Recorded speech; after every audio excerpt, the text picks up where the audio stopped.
Thank you for your talk. I found most of your points to be very convincing. There was one point that I just thought of a rebuttal to.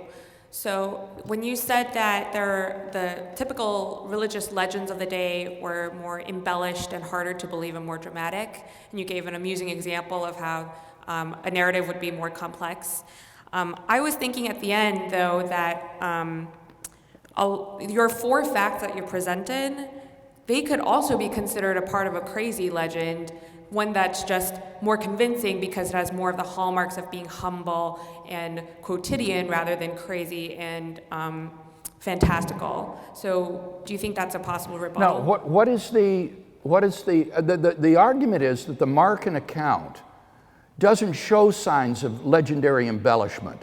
It lacks theological reflection, it lacks apologetical development, very stark and simple. And now what are you saying that the Markan account shows that might be legendary embellishment? The fact that the unbelieving brothers, for example, were miraculously turned around immediately to believe in Jesus. That's not part of the Markan account.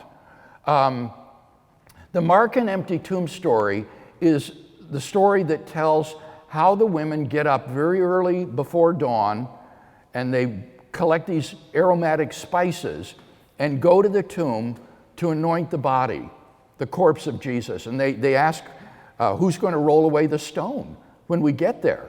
And they arrive, and the stone is rolled away, and they go in, and they see an angelic vision who says, he is not here. He is risen. See the place where they laid him. But go, he's going before you to Galilee. There you will see him.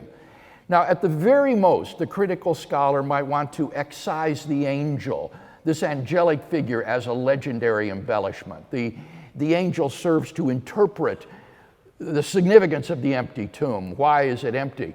But apart from the angel, the rest of the narrative is just very, very starkly simple. There's no description of the resurrection, no vision of the risen Lord. There are no divine titles used of him. There's no proof text from the Old Testament about what's happened. It's just basically a simple account of these women go to the tomb and they find it empty and they flee from the tomb in terror and astonishment because they don't know what has happened and what's happened to the body. So it doesn't include anything about the conversion of James or any of these other factors. And this argument specifically is about Mark's account of the empty tomb and the lack of legendary embellishment that it exhibits.